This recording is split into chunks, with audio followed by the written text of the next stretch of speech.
अस्सलाम वालेकुम। इस वक्त मेरे साथ मौजूद हैं अरशद शरीफ की एहलिया। मैम, आज क्या केस में पेशरफ्त हुई है? जी, आज थोड़ा सा टाइम बाय किया है गवर्नमेंट ने। ये कह रहे हैं कि हम कल कीनिया के साथ एमएलए साइन कर रहे हैं, और जबकि मैं वहाँ पर केस जीत भी चुकी हूँ, मैं बाकी चीज़ें भी इंडिविजुअल एफर्ट में कर चुकी हूँ, और हुकूमत अभी तक एक एमएलए नहीं साइन करवा सकी। तो रिपोर्ट्स वगैरह जब पेश होंगी उसके बाद जो है फिर वो हेयरिंग की एक डेट मिलेगी, और फिर फर्दर जो है वो प्रोसीडिंग होगी। लेकिन ये एक डिले टैक्टिक है गवर्नमेंट की तरफ से। ये मैम अभी तीसरी या चौथी समाअत है मेरे ख्याल में, तो कब तक लगता है कि ये हो जाएगा, ये डे टू डे केस चलेगा और इंसाफ मिल पाएगा? क्योंकि कीनिया से मिल गया। इस वाले बेंच की पहली समाअत है, and let's hope for the best कि ईसाई जज ने इंसाफ दे दिया है। अब मुसलमान जज कब तक इंसाफ देते हैं। अच्छा, अभी जो चीफ जस्टिस है मौजूदा, इनसे कुछ तवक्कुआत हैं या नहीं है, या ये भी काजी फाइज़ा की तरह नहीं? मैं जस्टिस बंदियाल के दौर में भी यहाँ खड़ी हुई थी और इंसाफ मांग रही थी। जस्टिस काजी फाइज़ा के दौर में भी यहाँ खड़ी हुई थी, इंसाफ मांग रही थी। अब जस्टिस आफरीदी का दौर आ गया है, मैं यहाँ खड़ी हुई इंसाफ मांग रही हूँ। आई डोंट नो कि कितना टाइम लगेगा। बहुत शुक्रिया जी। बिल्कुल, अभी आपने जवेरिया सदीकी जो अरशद शरीफ की एहलिया है उनकी आपने गुफ्तगू सुनी है, और अरशद शरीफ का जो केस है उसमें आज भी पेशरफ्त नहीं हो सकी। तकरीबन जुलाई के महीने से ये समाअत मुलतवी हुई थी और आज इस पर अहम समाअत होनी थी, लेकिन हुकूमत की जानिब से जो जवाब जमा करवाना था उसमें आज भी ताख़ीर की गई है, और इसको अदालत ने तस्लीम भी कर लिया गया है, और अब ये समाअत मुलतवी हो गई है। इसके साथ जो अरशद शरीफ हैं उनको जो कीनिया की अदालत है वहाँ से इंसाफ मिल चुका है। जैसा कि जवेरिया सदीकी ने कहा है कि एक ईसाई की जानिब से इंसाफ मिल गया है, लेकिन एक मुसलमान की तरफ मुसलमान जज के तरफ से इंसाफ की अभी हम मुंतज़िर हैं। कीनिया से जो इंसाफ मिला है वहाँ पर उनकी जो कत्ल है उसको गैर कानूनी करार देकर उनके जो लवाहिकीन हैं अरशद शरीफ के, उनको 2,17,00,000 रुपए अदायगी का हुक्म दिया गया था।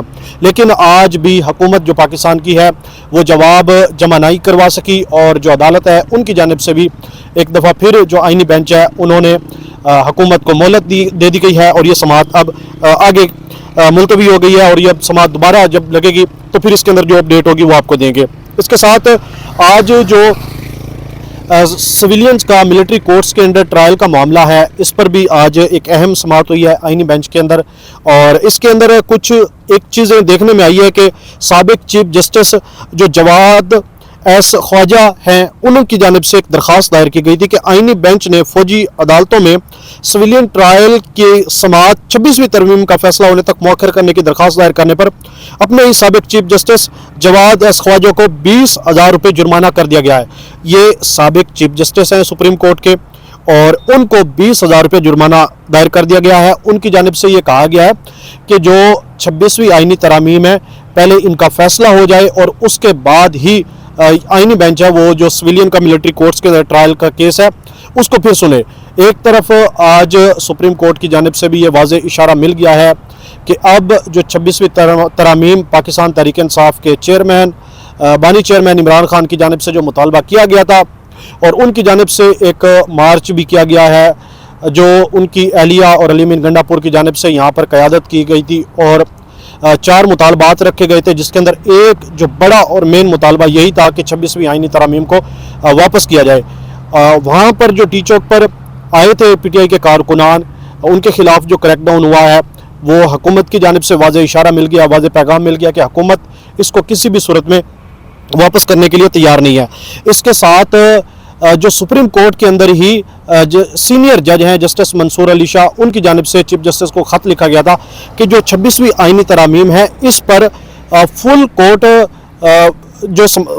जो है वो बना दी जाए, और फिर इस पर समाअत हो, और उसके बाद ही जो फैसला आए फिर उसी के मुताबिक जो आगे मामलात हैं उसको बढ़ाए जाएँ। लेकिन जो चीफ जस्टिस हैं उनकी जानिब से उनकी जो इस्तदा थी वो खारिज कर दी है, और इसके साथ अब जो आईनी बेंच है उसकी जानिब से भी ये वाज़े इशारा मिल गया कि साबिक chief justice Jawad S Khawaja को जो 20,000 रुपये जुर्माना किया गया है, इससे यही लग रहा है कि एक तो जो हुकूमत है वो भी मुकम्मल तौर पर तैयार है, और किसी भी सूरत में ये तस्लीम करने के लिए तैयार नहीं है, चाहे कोई मार्च हो, चाहे कोई जितना भी प्रेशर कहीं से डाला जा सके, तो वो 26वीं आईनी तरामीम को वापस करने के लिए तैयार नहीं है। और इसके साथ अब सुप्रीम कोर्ट के अंदर जो आईनी बेंच है या सुप्रीम कोर्ट के अंदर जो इस वक्त चीफ जस्टिस बन चुके हैं 26वीं आईनी तरामीम के मुताबिक, वो भी अब इस फैसले को इस आईनी तरामीम को वापस करने में तैयार नज़र नहीं आ रहे। इसके साथ आज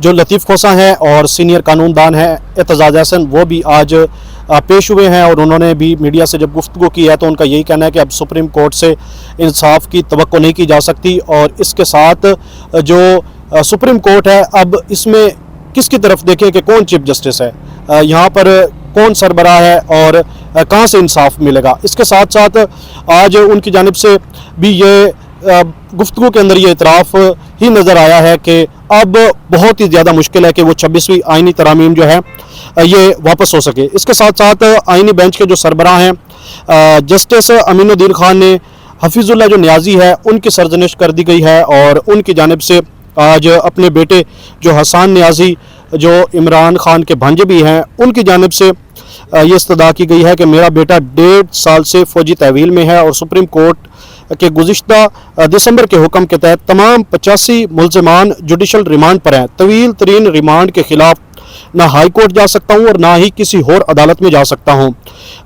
या तो मेरे बेटे को सज़ा सुना दें या उसे जेल भेजने का हुक्म दे दें। चीफ जस्टिस अमीनुद्दीन खान बोले कि रोज़ाना की बुनियाद पर समाअत करके जल्द फैसला करेंगे।